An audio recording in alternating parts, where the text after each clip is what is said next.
नमस्कार। नेपाल सरकार स्वास्थ्य तथा जनसङ्ख्या मन्त्रालयको कोभिड-19 सम्बन्धी आजको प्रेस ब्रिफिङमा यहाँहरूलाई स्वागत छ। म डाक्टर समीर कुमार अधिकारी, सहप्रवक्ता स्वास्थ्य तथा जनसङ्ख्या मन्त्रालय कोभिड-19 को राष्ट्रिय अद्यावधिक विवरणका साथ उपस्थित भएको छु। आज साङ्केतिक भाषामा हामीलाई सागर सुवेदीले साथ दिँदै हुनुहुन्छ। आज हामीसँग डाक्टर तारानाथ पोखरेल, परिवार कल्याण महाशाखा प्रमुख र एपिडेमियोलोजिस्ट डाक्टर विराज कर्मचारी उपस्थित हुनुहुन्छ। अन्य दिनहरू जस्तै आज पनि हामी प्रदेशको रिपोर्ट, हालसम्मको तथ्याङ्कको विश्लेषण र सरकारका अद्यावधिक नीतिगत निर्णय र निर्देशन मापदण्डका बारेमा उल्लेख गर्नेछौँ। कोभिड-19बाट हुनसक्ने जोखिमहरू कम गर्न हामी सब आफ्ना ठाउँहरूबाट कार्यहरू गरिरहेका छौँ। उहाँहरू सबै धन्यवादका पात्र हुनुहुन्छ। हामीले स्वास्थ्य जनसङ्ख्या मन्त्रालयको अनुरोध अनुसार जहिले पनि एकअर्कालाई सङ्क्रमणको आशंकामा राखेर मानिसबाट मानिसको दूरी कम्तीमा 2 मिटर कायम गरौँ, मास्कको सधैँ उचित तरिकाले प्रयोग गरौँ, हातको सरसफाइमा ध्यान दिउँ, हातले नाक, मुख, अनुहार छुने बानीहरू हटाउँ।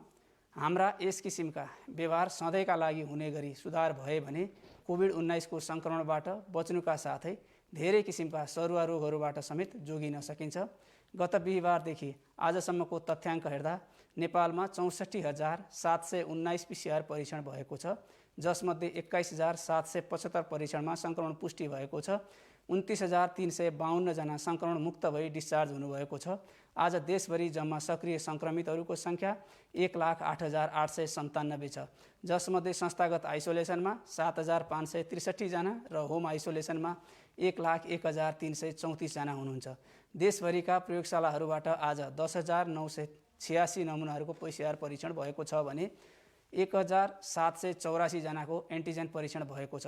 गत 24 घण्टामा PCR विधिबाट 3,702 र एन्टिजेन विधिबाट 667 जना गरी जम्मा सक्रिय सङ्क्रमितहरू सङ्ख्या 436 सङ्क्रमण पुष्टि भएको छ। आज काठमाडौँ उपत्यकाभित्र भक्तपुरमा 113, ललितपुरमा 176 र काठमाडौँमा 804 जना गरी जम्मा 1,093 सङ्क्रमण पुष्टि भएको अवस्था छ। देशभरिमा 763 जना क्वारेन्टाइनमा रहनुभएको छ। आज सङ्क्रमणका कारण 109 जनाको दुःखद निधन हुन पुगेको छ। गत 24 घण्टामा कोभिड-19 सङ्क्रमण मुक्त भई 6,205 जना डिस्चार्ज हुनुभएको छ। हालसम्मको कोभिड-19 सङ्क्रमणबाट मुक्त हुने दर 79.2% पुगेको छ। उहाँहरूको उपचार तथा हेरचाहमा संलग्न चिकित्सक, नर्स, स्वास्थ्यकर्मी तथा अन्य सहयोगी शुभेच्छुकहरू सबै धन्यवादका पात्र हुनुहुन्छ। आज देशभरि कोभिड-19 सङ्क्रमित भई 1,545 जना आइसियुमा रहेका मध्ये 407 भेन्टिलेटरमा उपचाररत हुनुहुन्छ। स्वास्थ्य तथा जनसङ्ख्या मन्त्रालयले कोभिड-19 सङ्क्रमणलाई मध्यनजर गरी सञ्चालनमा ल्याएका कल सेन्टरहरू 11:15 बिहान 6 बजेदेखि बेलुकी 10 बजेसम्म र 24 घण्टा नै खुला रहने 11:33 र मोबाइल नम्बरहरू 98,512 55,837 र 98,512 55,839बाट कोभिड-19 बारे जानकारीहरू तथा सङ्क्रमितहरूले स्वास्थ्य सेवा पाइरहनु भएको छ। अब हामी यहाँहरूलाई कोभिड-19 सम्बन्धी प्रदेशका गतिविधिहरू समेटिएको भिडियो रिपोर्ट प्रदेश सवाल प्रस्तुत गर्दैछौँ।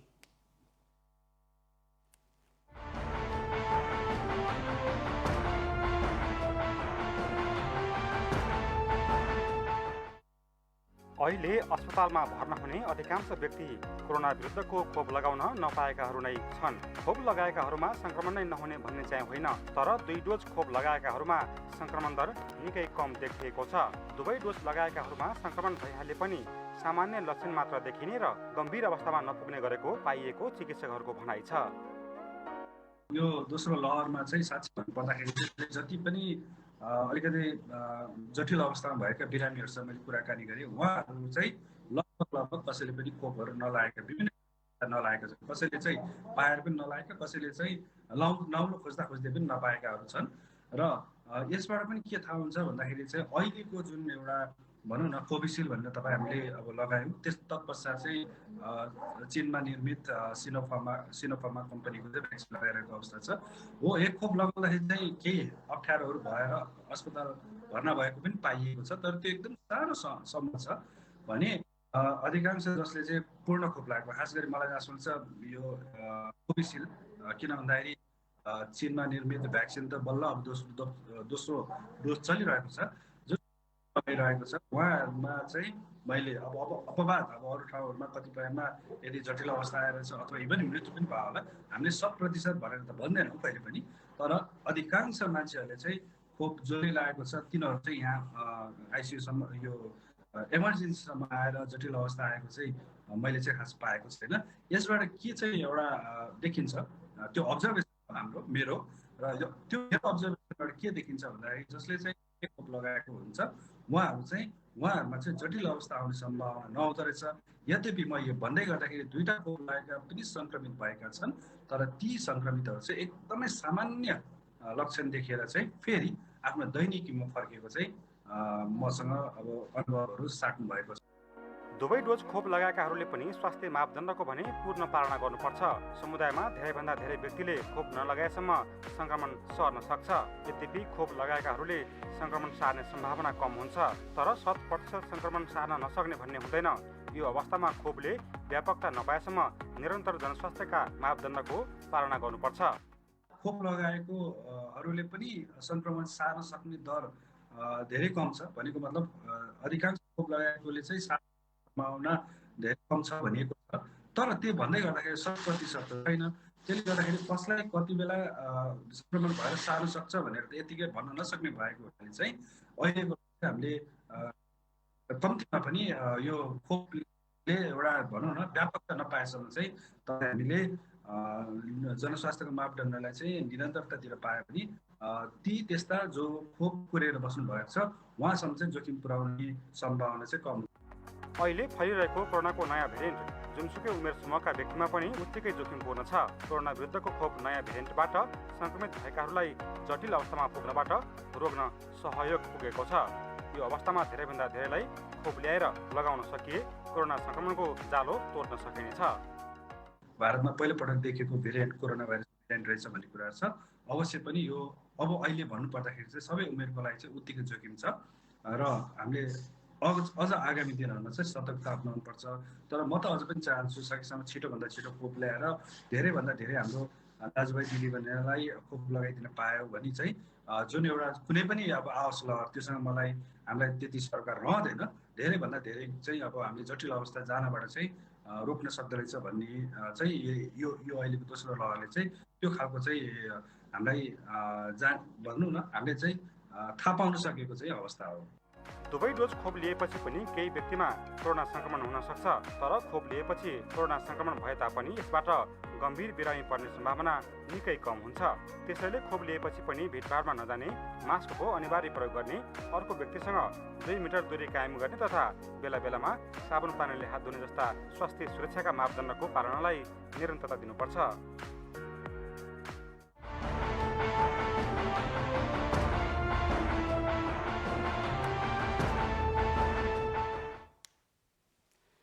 आज कोभिड-19 सङ्क्रमण पुष्टि भएकाहरूको सङ्ख्या अन्यथा भएकोमा 4369 रहेको अनुरोध गर्न चाहन्छु। अब यहाँहरू समक्ष डाक्टर विराज कर्माचार्यले अध्यावधिक जानकारीहरू प्रस्तुत गर्दै हुनुहुन्छ। नमस्ते। गएका हप्ताहरूमा चाहिँ आज पनि यहाँहरू समक्ष कोभिड-19सँग सम्बन्धित केही नयाँ जानकारीहरू लिएर आएको छु। अघिल्लो हप्ताको तुलनामा यो हप्ता नेपालमा कोभिड सङ्क्रमितको सङ्ख्यामा केही कमी आएको कुरा पुष्टि भएको छ। पहिलो हप्ताभन्दा गएको हप्ता झन्डै 17.5%ले कोभिडका सङ्क्रमितहरूको सङ्ख्यामा कमी आएको देखिन्छ। यो देशभरको कमीलाई हामीले फेरि प्रदेश स्तरमा हेर्ने हो भने हामीले धेरै फरकहरू पाउँदछौँ। हुन त 7वटा प्रदेशमध्ये 6वटा प्रदेशमा यो सङ्ख्यामा कमी भएको देखिन्छ भने गण्डकी प्रदेशमा भने विगतको हप्ताभन्दा गएको हप्ता चाहिँ 50.8%ले सङ्क्रमितहरूको सङ्ख्या बढेको देखिन्छ। त्यस्तै यो म्यापमा तपाईँहरूले नेपालका विभिन्न जिल्लाहरूमा कुन किसिमले सङ्क्रमितहरूको सङ्ख्या विगतका हप्तामा भन्दा गएको हप्तामा कसरी परिवर्तन भएको छ भनेर देखिन्छ। यसमा सबैभन्दा गाढा रातो भएका जिल्लाहरूमा सङ्क्रमणको सङ्क्रमण दरको परिवर्तन बढी भएको देखिन्छ भने जति फिक्का हुँदै गएको छ त्यति सङ्क्रमणको दर कम हुँदै गएको भन्ने जानिन्छ। सेतो रङमा देखिएका जिल्लाहरूमा भने सङ्क्रमणको दर पहिलेको हप्ताभन्दा गएको हप्ता कम भएको भन्ने कुरा देखिन्छ। तर यो सँगसँगै हामीले अर्को याद गर्नुपर्ने कुरा यो हप्तामा औसत दैनिक नयाँ कोभिड-19 सङ्क्रमितको सङ्ख्या प्रति 1 लाख जनसङ्ख्या कस्तो भयो त यी विभिन्न जिल्लाहरूमा भनेर हेर्दाखेरि अझै पनि धेरै जिल्लाहरूमा सङ्क्रमण भएका व्यक्तिहरूको सङ्ख्या हेर्ने हो भने प्रति 1 लाख जनसङ्ख्या धेरै नै छ। यो म्यापमा तपाईँहरूले के देख्नुहुन्छ भने जति गाढा रङको छ त्यति सङ्क्रमणको दर व्यापक भएको भन्ने कुरा बुझ्न सकिन्छ। हामीले गएका हप्ताहरूमा पनि नेपालमा देखिएको जुन यो सङ्क्रमणको एपिडेमिक कर्भ र भारतको कर्भ यो दुईटाको तुलना गरेर हामीले देखाउने गरेका छौँ। यसमा प्रष्टैसँग के देखिन्छ भने यसमा जुन अहिले तपाईँले देखिरहनु भएको छ रातो कर्भले नेपाल देखाउँछ भने निलोले भारत देखाउँदछ। यसले प्रति 10 लाख जनसङ्ख्या कतिजना सङ्क्रमित भएका छन् त भन्ने कुरा देखाउँदछ। यो दुवै देशहरूका अहिले हामीले यो एपिडेमिक कर्भ हेर्दाखेरि घट्न थालेको कुरा प्रष्ट छ। यो सँगसँगै कोभिड-19बाट मृत्यु हुनेको सङ्ख्या प्रति 10 लाख भारत र नेपालको तुलना गर्ने हो भने पनि अहिले केही दिन यता यो घट्न थालेको देखिन्छ। हुन त भारतमा भन्दा नेपालमा प्रति 10 लाख जनसङ्ख्या मृत्यु दर कुनै टाइममा झन्डै 2 अथवा त्योभन्दा बढीले पनि 2 गुणा अथवा त्योभन्दा बढी भएको देखिन्छ। अहिले पनि यो दर बढी नै छ, तर गएका हप्ताहरूमा भन्दा यो कम हुन थालेको कुरा प्रष्ट छ।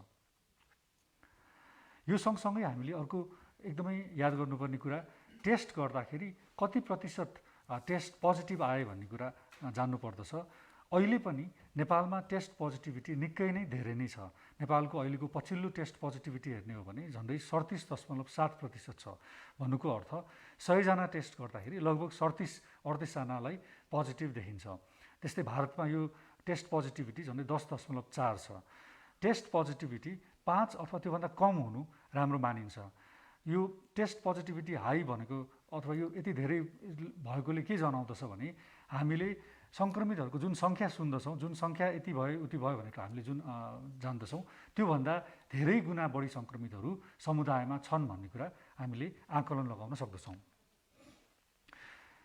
केही दिन यता सङ्क्रमणको दर र सङ्क्रमितहरूको सङ्ख्या घट्दै गएको यो हामी सबैको लागि राम्रो कुरा हो।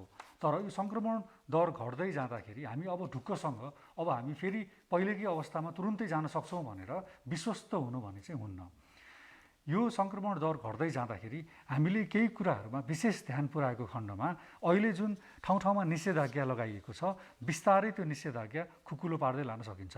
तर यी विभिन्न उपायहरूको अवलम्बन नगरेको खण्डमा निषेधाज्ञा खुकुलो हुँदै जाँदाखेरि फेरि सङ्क्रमणको दर बढ्ने सम्भावना पनि छ। त्यही भएर हामी एकदमै चनाखो रहनु पर्दछ। आज यहाँहरूलाई म सङ्क्रमणको दर घट्दै जाँदा ध्यान दिनुपर्ने 6 मुख्य कुराहरूको बारेमा बुझाउन प्रयत्न गर्दछु।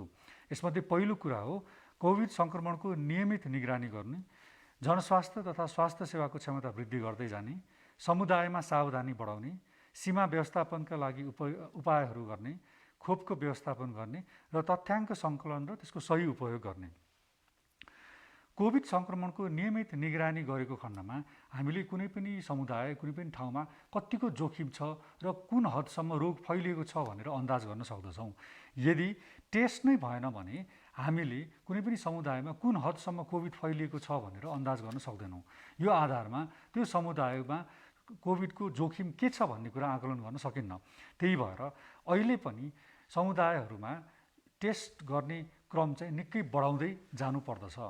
यसको लागि स्थानीय निकायहरू पनि उत्तिकै जागरुक भएर लाग्नु आवश्यक छ। नियमित कोभिड परीक्षण सँगसँगै कन्ट्याक्ट ट्रेसिङ पनि बलियो बनाउँदै लानुपर्दछ। स्थानीय निकाय तथा अरू सरोकारवालाहरूबाट कन्ट्याक्ट ट्रेसिङ गर्नुका साथसाथै अब बिस्तारै सङ्क्रमितहरू आफैले पनि आफ्नो कन्ट्याक्ट ट्रेसिङ गरेर सहयोग गरेको खण्डमा यो सङ्क्रमण फैलिनबाट निकै घटाउन सकिन्छ। त्यस्तै उच्च जोखिमयुक्त क्षेत्रको अनुगमन गर्ने र अपडेट राख्ने। सबै ठाउँहरूमा कोभिडको जोखिम उत्तिकै हुँदैन। त्यही भएर कुन ठाउँमा जोखिम बढी छ कुन ठाउँमा कम छ भन्ने कुरा यो टेस्ट र अरू विभिन्न तथ्याङ्कहरूबाट निर्धारण गरेर त्यो ठाउँको राम्रोसँग जानकारी राखेर त्यस अनुसारको अपडेट अथवा समसामयिक विवरण दिइराख्नु पर्दछ। त्यस्तै अर्को महत्त्वपूर्ण कुरा भनेको सङ्क्रमण बढ्दै गएका ठाउँहरूमा बिस्तारै ती ठाउँका बासिन्दाहरू तथा ती ठाउँमा आवत जावत गर्ने व्यक्तिहरूको लागि पनि त्यहाँको सङ्क्रमण बढिरहेको कुराको जानकारी समयमै गराउनु अति महत्त्वपूर्ण छ। कोरोना भाइरस सतर्कता स्तर भनेर विभिन्न देशहरूमा विभिन्न किसिमका यो जोखिमका विभिन्न तहहरू छुट्याइएका छन्। यसमा तपाईँहरूले देख्नुहुन्छ यो बेलायतमा गरिएको कोभिड सङ्क्रमणको लागि 5वटा जोखिमका विभिन्न तहहरू देखाइएको छ। त्यसमा 5औं नम्बरमा स्वास्थ्य संस्थामा अत्याधिक भार हुने जोखिम, 4मा सङ्क्रमण उच्च वा बढ्दो क्रममा भएको अवस्था, 3मा सामान्य कोभिड भाइरस सङ्क्रमणको स्थिति, 2मा कोभिड केस र सङ्क्रमण कम भएको स्थिति र 1मा कोभिड केस र सङ्क्रमण नभएको स्थिति भनेर देखाइएको छ। हामीले पनि आफ्नो देशमा यो देशमा र हाम्रा विभिन्न ठाउँहरूमा यस किसिमले जोखिमलाई हामीले विभिन्न तहमा विभाजित गरेर त्यो जोखिमको आधारमा कुन ठाउँमा कस्ता किसिमका कार्यक्रमहरू गर्नुपर्छ भनेर निर्धारण गर्नु अति आवश्यक छ। अर्को सँगसँगै हामीले गर्नुपर्ने कुरा जनस्वास्थ्य तथा स्वास्थ्य सेवाको क्षमता वृद्धि गर्दै जानुपर्ने हो। यसमा हामीले गएका हप्ताहरूमा पनि देखिसकेका छौँ कुनै एक समुदाय कुनै एक संस्था र निकायले मात्र गरेर हुँदैन, यसमा सबैजना मिलेर गर्नुपर्दछ। अधिकांश सङ्क्रमितहरू अहिले पनि होम आइसोलेसनमा नै बसिरहेको अवस्थामा होम आइसोलेसनमा भएकाहरूलाई आवश्यक परामर्श र सहयोग दिने व्यवस्था गर्नु अति आवश्यक छ। गएका केही दिनहरूमा विभिन्न स्थानीय निकायहरूमा निकै सराहनीय काम भएको देखिन्छ। यो कार्यलाई हामीले अझै बढाउँदै जानुपर्दछ र होम आइसोलेसनमा भएकाहरूलाई फोन मार्फत तथा अरू विभिन्न प्रक्रियाबाट समयमै सम्पर्क गर्ने र केही गाह्रो हुन थालेको खण्डमा समयमा नै अस्पताल लान सकेको खण्डमा धेरै व्यक्तिहरूको ज्यान जोगाउन सकिन्छ। त्यस्तै समयमा नै उपचारको लागि अस्पतालमा शय्या, औषधि, अक्सिजन लगायतका अरू व्यवस्थाहरूको पनि हामीले तयारी गर्न चुक्नु हुँदैन। त्यस्तै यसपालिको कोभिडको सङ्क्रमणमा एउटा हामीले बुझ्नुपर्ने कुरा के छ भने धेरैजसो सङ्क्रमणहरू परिवारभित्र फैलिएको देखिन्छ। होम आइसोलेसनमा बस्न नमिल्ने घरहरूमा पनि होम आइसोलेसनमा बस्दाखेरि परिवारभित्र सङ्क्रमण हुने लगभग सुनिश्चित छ। त्यस्तो अवस्थामा संस्थागत आइसोलेसनमा नै बस्नुपर्दछ सङ्क्रमितहरू। यस प्रकारको व्यवस्था स्थानीय निकायहरूले र अरू सरकारवालाहरूले गरेको खण्डमा निकै धेरै व्यक्तिहरूमा यो फैलिनबाट जोगाउन सकिन्छ। त्यस्तै तेस्रो बुँदा भनेको समुदायमा सावधानी बढाउने हो। यो कोभिडको सङ्क्रमणको दर घट्दै गए तापनि सामाजिक दूरी र मास्क प्रयोग गर्ने तथा यसलाई यो नियमलाई अझै कडाइका साथ अवलम्बन लगाउनु पर्ने आवश्यकता भने छ नै। त्यस्तै मानिसहरूको जमघट हुने ठाउँ जस्तै विद्यालय, कार्यस्थल, सार्वजनिक सवारीका साधनहरू यी विभिन्न ठाउँ तथा कार्यक्रमहरूलाई अझै पनि हामीले रोक्नु नै पर्दछ। त्यस्तै पसल बजारहरूमा भिड हुनबाट रोक्नको लागि पनि सुरक्षित नीतिहरू राष्ट्रिय स्तरमा, प्रदेश स्तरमा र स्थानीय स्तरमा पनि गर्नुपर्दछ। अर्को एकदमै महत्त्वपूर्ण कुरा सीमा व्यवस्थापनका लागि उपायहरू गर्दै जाने। हामीलाई थाहा छ कि धेरैजसो सङ्क्रमण फैलिने कारण सीमावर्ती क्षेत्रबाट सङ्क्रमितहरूको प्रवेशबाट र हवाई मार्गबाट पनि सङ्क्रमितहरूको प्रवेश भएको खण्डमा हुने हो। त्यही भएर बाहिरबाट आएकाहरूलाई आवश्यक रूपमा क्वारेन्टाइनको व्यवस्था गर्ने र क्वारेन्टाइनपछि जाँच गरेर मात्रै समुदायमा छिर्न दिएको खण्डमा अझै पनि नयाँ सङ्क्रमणहरू हुनबाट जोगाउन सकिन्छ। यसमा विभिन्न देशका उदाहरणहरू छन् जहाँ यसरी बाहिरबाट आएकाहरूलाई एकदमै कडाइका साथ क्वारेन्टाइनको नियम लगाउँदाखेरि समुदायमा सङ्क्रमण हुनबाट जोगाउन सकिन्छ। अब यो मात्र होइन कि देशभित्रै पनि अति जोखिम र न्यून जोखिम भएका ठाउँहरू बिच आवत जावत गर्दाखेरि पनि यस्तै किसिमका केही प्रावधानहरू ल्याउन आवश्यक छ। त्यस्तै अर्को एकदमै महत्त्वपूर्ण पाटो भनेको खोपको व्यवस्थापन गर्ने हो। नेपाल सरकारले खोपको व्यवस्था गर्नको लागि धेरै पहलहरू गरिरहेको नै छ र यो खोप आइसकेपछि खोप लगाउनको लागि कोही पनि हिचकिचाउनु हुँदैन। सम्बन्धित उमेर वर्गका व्यक्तिहरूलाई दिएका मितिमा जुन खोप लगाउनको लागि बोलाइन्छ त्यसमा चाहिँ हामी चुक्नु हुँदैन। खोप अहिलेसम्मको सबैभन्दा राम्रो बच्नको लागि एक सबैभन्दा राम्रो उपाय हो। र अन्तमा अर्को एकदमै महत्त्वपूर्ण कुरा तथ्याङ्कको सङ्कलन र सही उपयोग हो। हामीले के बुझ्नुपर्छ भने कोभिड विरुद्धको लडाइँमा सबैभन्दा महत्त्वपूर्ण कुरा भनेको विभिन्न ठाउँहरूमा के कस्तो भइरहेछ भन्ने कुराको तथ्याङ्क पाउनु हो। त्यही भएर हरेक स्तरमा विभिन्न तथ्याङ्कहरू जुन हामीले सङ्कलन गर्दछौँ ती तथ्याङ्कहरूलाई ठाउँअनुसार एकै ठाउँमा ल्याएर समयअनुसार समयमा नै उपयोग गर्न सकेको खण्डमा धेरै राम्रा निर्णयहरू गर्न सकिन्छ। तथ्याङ्कमा आधारित भएर गरिएका निर्णयहरूले धेरै राम्रा उपलब्धिहरू हासिल गर्न सकिन्छ। तपाईँले यो तस्बिरमा देखिरहनु भएको छ भारतको दिल्लीमा जुन integrated command and control centre भनेर सबै किसिमका तथ्याङ्कहरू एकै ठाउँमा ल्याएर त्यसलाई सही रूपमा उपयोग गर्ने र विभिन्न निकायहरूमा त्यो तथ्याङ्कको आधारमा डिसिजन मेकिङ अथवा यो विभिन्न अरू कार्यहरू गर्नको लागि निर्णयहरू गर्नको लागि सजिलो गरिएको छ। यस्तै किसिमका प्रावधानहरू नेपालमा राष्ट्रिय स्तरमा प्रदेश स्तरमा र स्थानीय तहमा पनि आफ्नो तहमा गर्दै जानुपर्ने एकदमै आवश्यकता देखिन्छ। यसो गरेको खण्डमा अझै पनि आउने दिनहरूमा हामीले धेरै सङ्क्रमणहरू हुनबाट बचाउँछौँ र सङ्क्रमित भइसकेकाहरूलाई पनि मृत्युबाट बचाउन धेरै राम्रो कामहरू गर्न सक्छौँ। हस्त आजलाई यति नै। आउने हप्ताहरूमा फेरि नयाँ जानकारी लिएर आउनेछु। नमस्ते। धन्यवाद डाक्टर विराज कर्मचारी। अब यहाँहरू समक्ष डाक्टर तारानाथ पोखरेलले खोपहरूको बारेमा जानकारीहरू प्रस्तुत गर्दै हुनुहुन्छ। नमस्कार।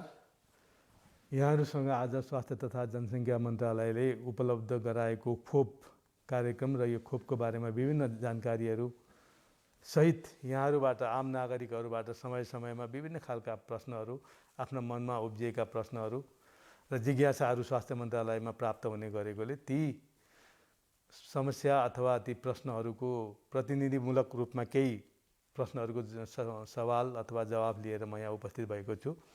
धेरै प्रश्नहरूमध्ये सबै नागरिकहरूले खोप कहिले लगाउने, नेपाल सरकारले यसमा के गरिरहेको छ, अहिलेसम्म नेपाल सरकारले गरेका पहलहरू के छन् भन्ने बारेमा धेरै प्रश्नहरू आउने गरेका छन्। हामी सबैलाई थाहा छ नेपाल सरकारले गत वर्षदेखि नै यो महामारीको सुरुवात सँगसँगै विश्वमा अब खोपको उत्पादन र वितरण हुने उपलब्ध हुने कुरा जानकारीमा आए लगत्तै नेपाल सरकारले नेपाली नागरिकहरूमध्ये 15 वर्षभन्दा माथिका नागरिकहरूलाई त्यतिखेरको अवस्था अनुसार सम्पूर्ण नागरिकहरूलाई खोप लगाउने कार्यक्रम स्वीकृति गरेको, बजेटको व्यवस्थापन गरेको र खोप कार्यक्रमहरू पनि सञ्चालन गरिसकेको कुरा हामी सबैलाई जानकारी छ। तर अहिलेसम्म 18 वर्षभन्दा माथिका नागरिकहरूको लागि मात्रै, व्यक्तिहरूको लागि मात्रै खोप उपलब्ध भएकोले 18 वर्षभन्दा मुनिका व्यक्तिहरूलाई लगाउने खोपको परीक्षणको चरणमा रहेको छ र नेपाल सरकारले उच्च स्तरीय संयन्त्रहरू सबै संयन्त्रहरू प्रयोग गरेर खोप प्राप्तिको लागि अहिलेसम्म प्रयास गरिराखेको छ। सम्माननीय राष्ट्रपतिज्यूबाट आफ्ना समकक्षीहरू मार्फत भारत, चीन, अमेरिका लगायत देशहरूसँग खोप प्राप्तिको लागि कुराकानी भएको कुरा हामीलाई जानकारीमा आएकै छ। त्यस्तै नेपाल स्वास्थ्य मन्त्रालयले र विभिन्न कूटनीतिक नियोगहरूसँग पनि समन्वय गरेको, पहल गरेको कुरा जानकारी छ र खरिदको लागि पनि विभिन्न कम्पनीहरूसँग चाहिँ स्वास्थ्य सेवा विभागले समन्वय गरिराखेको छ। त्यसरी नै हाम्रो कोभ्याक्स फेसिलिटीसँग स्वास्थ्य मन्त्रालय, स्वास्थ्य सेवा विभागले समय समयमा हाम्रो आवश्यकतालाई ध्यानमा राख्दै हामीलाई तत्काल नभई नहुने खोपको बारे, महामारीको अवस्थाको बारेमा जानकारी गराएर पत्रचारहरू भइराखेको छ र त्यसबाट हामीलाई जानकारीहरू प्राप्त भए पनि कहिलेसम्ममा कति खोप आउने भन्ने कुराको यकिन चिठीहरू अहिलेसम्म प्राप्त गर्न सकेको अवस्था छैन।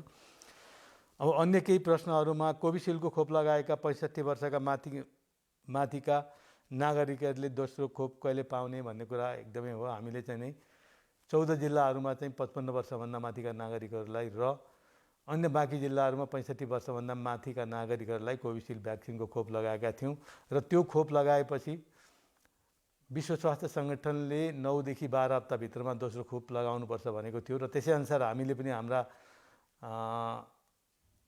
निर्देशिकाहरूमा यही कुराहरू जानकारी गराएका थियौँ यहाँहरूमा।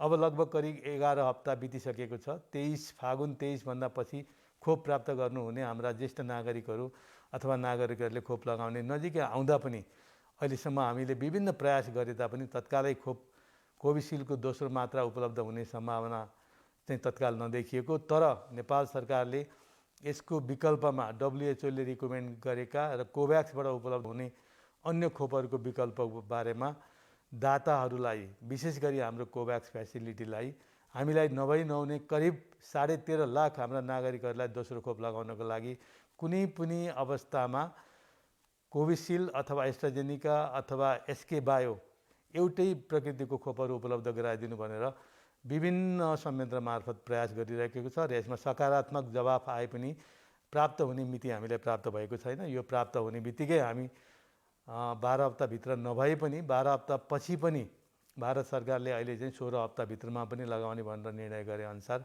हामीले 12 हप्ता पछि पनि त्यो खोप लगाएमा त्यसको प्रभावकारिता शून्य हुँदैन, घटेर गए पनि त्यसको प्रभावकारिता रहन्छ नै र यसले चाहिँ हामीलाई यो रोगबाट घटाउन धेरै नै मद्दत पुर्याउँछ। अब कुनै पनि खोप नपाएको 60 देखि 64 वर्षको नागरिकहरूले कहिले खोप पाउने भन्ने कुरा आएको छ। अब हामी सबैलाई जानकारी भएकै हो, विभिन्न सञ्चार माध्यमहरूबाट हामीलाई खबर प्राप्त भएकै छ। अब चाहिँ हाम्रो छिमेकी मुलुक चीन सरकारबाट केही खोप प्राप्त हुने, खरिदको लागि पनि प्रक्रियाहरू अगाडि बढेको, अमेरिकी सरकारसँग पनि जानकारी कुराकानी भइराखेको र हामीलाई चाहिँ खोप प्राप्त हुने सम्भावनाहरूका जानकारीहरू प्राप्त भएको हुनाले अब आएको खोप चाहिँ हामी त्यो समूहलाई लगाउने प्राथमिकीकरण तोकिएको छ। सरकारले खोप लगाएको जुन भेरोसिल खोप लगाएर दोस्रो मात्रा पाउनको लागि देशका विभिन्न जिल्लाहरूमा बसेका नागरिकहरूका लागि खोपको व्यवस्थापन स्थानीय तह मार्फतै गर्छु भन्ने कुराको लागि चाहिँ नै हामीले बागमती अञ्चलका 7वटा जिल्लाहरूमा यो भेरोसिल खोप कार्यक्रम सञ्चालन गरेका थियौँ, पहिलो र दोस्रो चरण। र त्यो बिचमा हाम्रो यो निषेधाज्ञा लागू भएपछि केही नागरिकको बाहिर जानुपर्ने अवस्थाले विभिन्न जिल्लामा रहेका नागरिकहरूको लागि र मेडिकल कलेजमा अस्पतालहरूमा काम गर्ने स्वास्थ्य कर्मीहरूको लागि भनेर हामीले प्रदेशमा खोप पठाउनको लागि निर्णय गरिसकेका छौँ र त्यो खोप पुगेपछि आफ्नो पाएक पर्ने ठाउँमा छुटेका नागरिकहरूले त्यो खोप लगाउन सक्नुहुनेछ। र अलिकति अब हामीले 4 हप्ता भनेका थियौँ भेरोसिलको दोस्रो मात्रा, 4 हप्ताभन्दा केही दिन ढिलो भएर केही पनि बिग्रिँदैन, खोप प्राप्त हुने बित्तिकै लगाउनुपर्छ। यसको प्रभावकारितामा केही मात्रामा कम भए पनि यसको प्रभावकारिता रहेकै हुन्छ र यो महामारीमा यसले बचाउनलाई ठुलो मद्दत गर्छ। बालबालिकाहरू सङ्क्रमित हुने सङ्ख्या अहिले बढ्दै आएको हाम्रो चाहिँ तथ्याङ्कले देखाएको छ र स्कुलहरू बन्दहरू छन्। स्कुल खुलेपछि बालबालिकाहरूलाई पठाउनको लागि खोपको बारेमा के छ अहिलेको अवस्था, 18 वर्षभन्दा मुनिको बालबालिकाको लागि भन्ने प्रश्नहरू जिज्ञासाहरू आएका थिए। त्यसमा अहिलेसम्म हामी सबैलाई थाहा छ 18 वर्षभन्दा मुनिका बालबालिकाहरूको लागि खोपको परीक्षण भए पनि अहिले विश्व बजारमा लगाउने भन्ने कुनै पनि निर्णय भइसकेको नहुनाले अहिले हामीले 18 वर्षभन्दा मुनिका बालबालिकाहरूलाई खोप उत्तम विकल्प भए पनि त्यो उपलब्ध नभएको कारणले अन्य हाम्रा चाहिँ जनस्वास्थ्यका मापदण्डहरू पालना गरेर उहाँहरूलाई बच्चाहरूलाई जोगाउनु नै अहिले उत्तम विकल्प हुनेछ। सामाजिक सञ्जालमा खोपको बारेमा अन्य धेरै कुराहरू आउने गरेका छन्, जस्तो खोप लगाइसकेपछि सङ्क्रमण बढेको भन्ने कुरा यो गलत हो। खोप लगाएर कहिले पनि सङ्क्रमण बढ्दैन, किनभने हामीले यसलाई चाहिँ यो खोप रोगको भाइरस जस्तै खालका विभिन्न खालका त्यसका अवयव अंशहरू मात्रै निष्क्रिय गरेका पदार्थहरू तत्त्वहरूबाट खोप बन्ने हुनाले यसबाट खोप फैलिने सम्भावना रहँदैन। यो गलत हो, बरु यसले चाहिँ महामारीलाई नियन्त्रण गर्न सक्छ र रोगबाट बचाउँछ।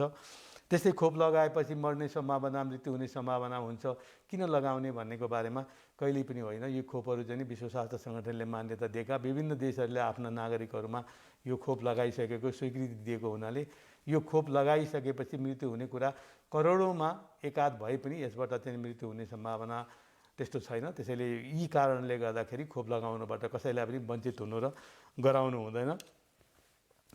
कोभिसिल्डको पहिलो खोप लगाएको, दोस्रो मात्रा चाहिँ जोन्सन एन्ड जोन्सन अन्य भ्याक्सिनहरू लगाउने कुराहरू के हो, लगाउने कुराहरू नेपाल सरकारले गरिराखेको छ भन्ने कुरा सत्य होइन।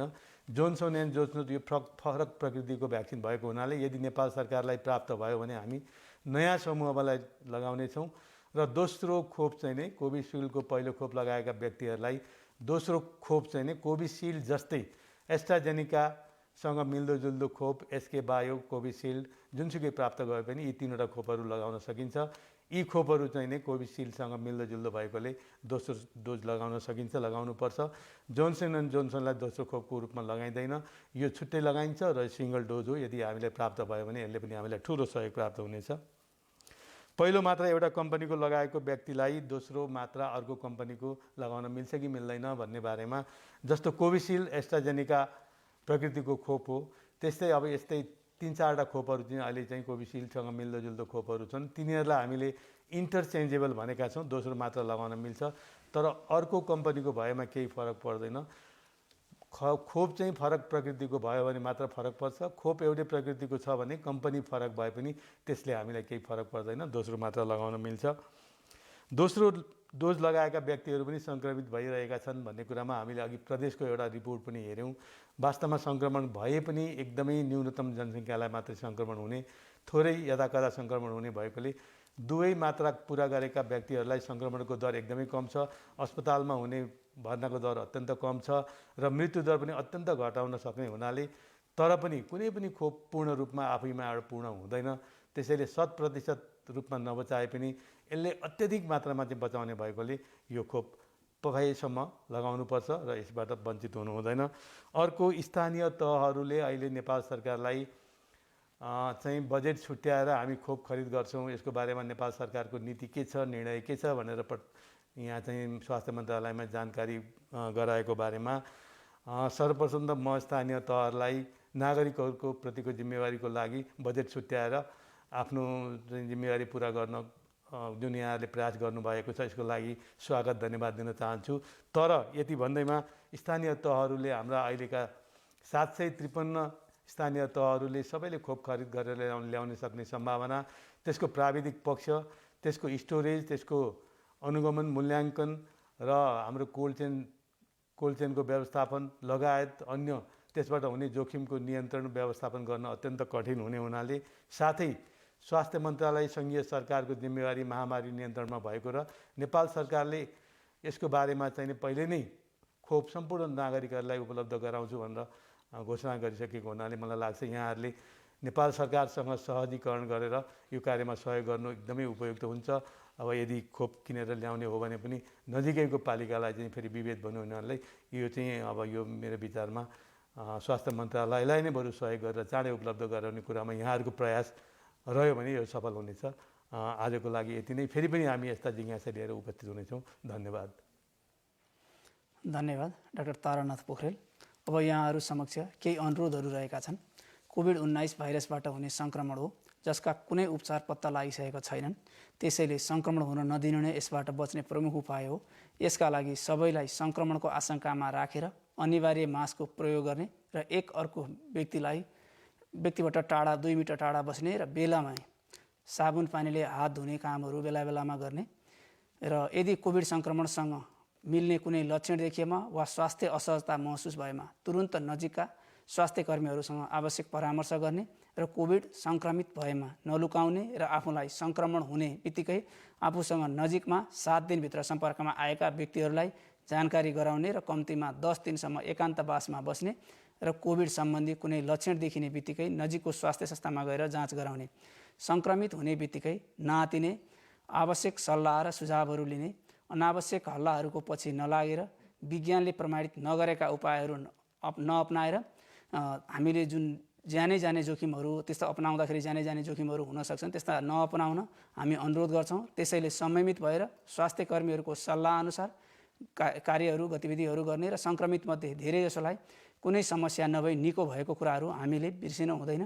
त्यो कुराहरूलाई हेका राखेर सङ्क्रमित व्यक्तिले आफूलाई मानसिक रूपमा बलियो बनाउने, सरसफाइ, खानपिनमा उचित ख्याल गर्ने, सम्भव भएमा प्रविधिहरूको प्रयोग गरी आफ्नो नियमित कामकाज गरिरहने, सामाजिक सञ्जालको प्रयोग गरी साथीभाइ, इष्टमित्र, आफन्तसँग कुराकानी गर्ने, पढ्ने, लेख्ने, सिप सिक्ने गर्नुपर्दछ। आफूलाई कुनै लक्षण देखिएको छ भने नियमित रूपले तापक्रम नाप्ने, अक्सिजनको लेभल नाप्ने र अलिकति पनि अप्ठ्यारो भएमा कुन ठाउँमा जाने, कसरी जाने, कसलाई सम्पर्क गर्ने भन्ने कुराहरूमा राम्रो जानकारी लिएर बस्ने र त्यसै अनुसार गर्ने। एकान्तवास बस्दा वा अन्य समयमा पनि भ्रमपूर्ण सन्देशहरू नहेर्ने, नकारात्मक मानसिकता विकास हुने विषयवस्तुहरूबाट टाढा रहने, त्यस्ता कुराहरूलाई निरुत्साहित गराउने गर्नुपर्दछ। कोभिड सङ्क्रमण रोकथाम, नियन्त्रण र व्यवस्थापनमा हरेक व्यक्ति धेरै जिम्मेवार, सजग र क्रियाशील हुन स्वास्थ्य तथा जनसङ्ख्या मन्त्रालय हार्दिक अनुरोध गर्दछ। विभिन्न सामाजिक सञ्जालहरू, आम सञ्चार माध्यमहरू तथा मन्त्रालयका विभिन्न कल सेन्टरहरूमा धेरैले राख्नुभएका जिज्ञासाहरूलाई हामीले सम्बन्धित विषयका पदाधिकारीहरू वा विज्ञहरू बोलाएर प्रस्ट्याउने, विभिन्न सञ्चार माध्यमबाट सूचना सन्देश बनाएर प्रकाशन प्रसारण गर्ने तथा नियमित प्रेस ब्रिफिङमा प्रस्ट्याउने काम गर्दै आएका छौँ। सोही क्रममा आज धेरैले राख्नुभएको खोप सम्बन्धी जिज्ञासा र सङ्क्रमण मुक्त हुने समयावधि र पुनः सङ्क्रमणका बारेमा आज कुरा गर्दैछौँ। केही धेरैले धेरैले कोरोना सङ्क्रमण कति दिनमा सङ्क्रमण मुक्त हुन सक्छन् भन्ने कुरा राख्नुभएको छ। त्यस्तै कोरोना सङ्क्रमण भएपछि PCR परीक्षणको रिपोर्ट नेगेटिभ आउन आवश्यक छ कि छैन भन्ने जस्ता जिज्ञासाहरू राखिरहनु भएको छ। कोरोना सङ्क्रमण पुष्टि भई कुनै पनि लक्षण नभई होम आइसोलेसनमा रहनुभएको छ भने कुनै पनि परीक्षण नगरी 10 दिनपछिदेखि जनस्वास्थ्यका मापदण्डहरूको पूर्ण रूपमा पालना गरेर आफ्नो नियमित दैनिकीमा फर्कन सकिन्छ। कसैलाई कुनै पनि लक्षण छ भने लक्षण हराएको 3 दिनपछि आइसोलेसन मुक्त भनेर बुझ्नुपर्ने हुन्छ। आइसोलेसनमा अर्थात् एकान्तवासमा बसेको अवधिमा कसैसँग पनि हेलमेल नगरेको र तोकिएका नियमहरूको पूर्ण रूपमा पालना गरेको हुनुपर्छ। यसरी आइसोलेसन मुक्त भएका व्यक्तिहरूबाट अरूलाई सङ्क्रमण सर्ने कुनै पनि सम्भावना नहुने भएकोले सामाजिक भेदभावहरू नगरी दिनुहुन सबैमा हार्दिक अनुरोध गर्दछौँ। अस्पतालमा उपचाररतहरूलाई अस्पतालबाट डिस्चार्ज गरी स्वास्थ्य जनसङ्ख्या मन्त्रालयमा जानकारी भएपछि सक्रिय सङ्क्रमितको सूचीबाट हटाई तथ्याङ्क अद्यावधिक गर्ने गरिएको छ। अहिले विभिन्न सरकारी, गैर सरकारी तथा निजी कार्यालयहरूले सङ्क्रमितहरूको परीक्षणको रिपोर्ट नेगेटिभ चाहिन्छ भन्ने गरेको पाइएकोले त्यस्तो नगराउन स्वास्थ्य जनसङ्ख्या मन्त्रालय हार्दिक अनुरोध गर्दछ। सङ्क्रमण भएको 10 दिनपछि कोरोना सङ्क्रमितले कोरोना भाइरस सार्न नसक्ने हुनाले परीक्षण गर्नुपर्ने कुनै वैज्ञानिक आधार नभएकोले त्यसो नगराउन सबैलाई जानकारी गराउँदछौँ। यसका साथै आजको कोभिड-19 सम्बन्धी राष्ट्रिय अद्यावधिक विवरण यही अन्त हुन्छ। धन्यवाद, नमस्कार।